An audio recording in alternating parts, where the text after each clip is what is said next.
আমি বিপ্লবী ওয়ার্কার্স পার্টির এই প্রতিষ্ঠা বার্ষিকীর অনুষ্ঠানে প্রথম বলতে চাই, আমাদের নির্বাচন ছাড়া কোনো বিকল্প তো নেই। নির্বাচন না হলে কি হবে? এই সরকার চলবে 5 বছর? চলতে পারবে না। কখন কে আসবে জানি না। যারা আসবে তারা ভালো মানুষটা খারাপ মানুষ তা তো বলতে পারবো না।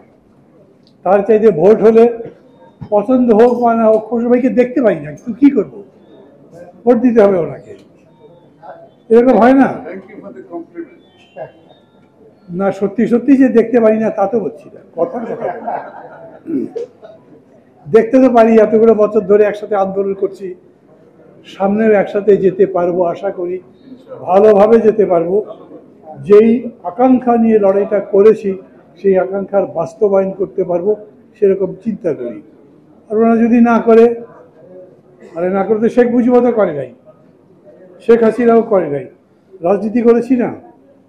অতএব নির্বাচনকে ভয় পাবার কোনো বিষয় নেই। আমি আপনাদের জিজ্ঞেস করি, আপনারা ঠিক করেছেন, সাধারণ মানুষ ঠিক করতে পেরেছে কাকে ভোট দেবে?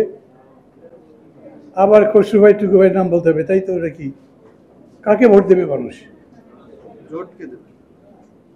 কাকে ভোট দেবে তা জানি না, মানুষ জিজ্ঞেস করে। এরকম একটা পরিস্থিতি হয়েছে, রাজনীতিতে শত্রুকে তা বুঝতে পারছি না। সবসময় থাকে রাজনীতিতে প্রতিপক্ষ থাকে। আমার প্রতিপক্ষ কে? খসরু ভাইয়ের প্রতিপক্ষ কে? এনসিপির প্রতিপক্ষ কে? এরকম স্পষ্ট করে বলা যাবে না। হ্যাঁ, বিভিন্ন ইস্যুতে আমরা একজন আরেকজনের সম্পর্কে প্রতিবাদ করছি, বিরোধিতা করছি, কিন্তু শেষ পর্যন্ত চেষ্টা করছি এক হয়ে যেতে। এরকম যখন একটা পরিস্থিতি, তখন রাজনীতি গড়বার সময়, রাজনীতির দিক নির্দেশনা, দিক দর্শন ঠিক করে দেবার সময়, সেটা গঠন করবার সময়। বিপ্লবী ওয়ার্কার্স পার্টি দীর্ঘদিন ধরে সংগ্রাম করছে। আমি দেখছি ধীরে ধীরে মানে একটা বীজ অঙ্কুরিত হয়েছে, তা থেকে চারা গাছ হয়েছে, বড় হচ্ছে। আমি চাই এটা আরো বড় হোক। আমি চাই এই রকম দল আরো বড় হোক। আমি চাই যত বেশি দল বড় হয়, যত বেশি দল গণতন্ত্রের জন্য সংগ্রাম করে, জনগণের কল্যাণের জন্য সংগ্রাম করে, একটা কল্যাণ রাষ্ট্র গড়ে তোলবার জন্য সংগ্রাম করে, তত আমাদের জন্য কল্যাণ। সেই লক্ষ্যে আমি বলবো, বিশেষ করে এইখানে এনসিপির যে তরুণ বন্ধুরা আছে তাদের জন্যও বলি, আমার নিজের কথা বলতে হয়। সবাই জানেন আমি তো জাসদ করতাম, জাসদ ছাত্রলীগের সেক্রেটারি ছিলাম, প্রেসিডেন্ট ছিলাম, ডাকসুর 2 বার ভিপি ছিলাম। কি বিশাল ব্যাপার! ছাত্র সংগঠন এদিক থেকে ওদিক তাকালে শেষ হতো না, কিন্তু দলটা শেষ হয়ে গেছে।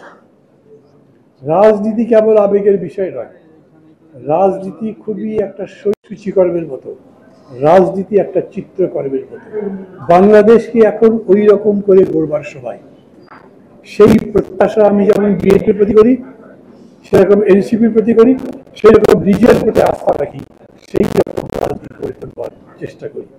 আরো বেশি করে আমাদের সামনে যে চ্যালেঞ্জ, আমি মনে করি প্রধানত নির্বাচনের চ্যালেঞ্জ, সেটা আমাদের গ্রহণ করতে হবে এবং তার মধ্যে থেকে একটা ইতিবাচক রাজনীতি, যা আমাদেরকে নতুন বাংলাদেশ গড়ে তুলতে সহায়তা করবে, সেই রকম দিক নির্দেশনা খুঁজে পেতে পারি। সবাই ভালো থাকবেন, সবার কল্যাণ হোক। খোদা হাফেজ।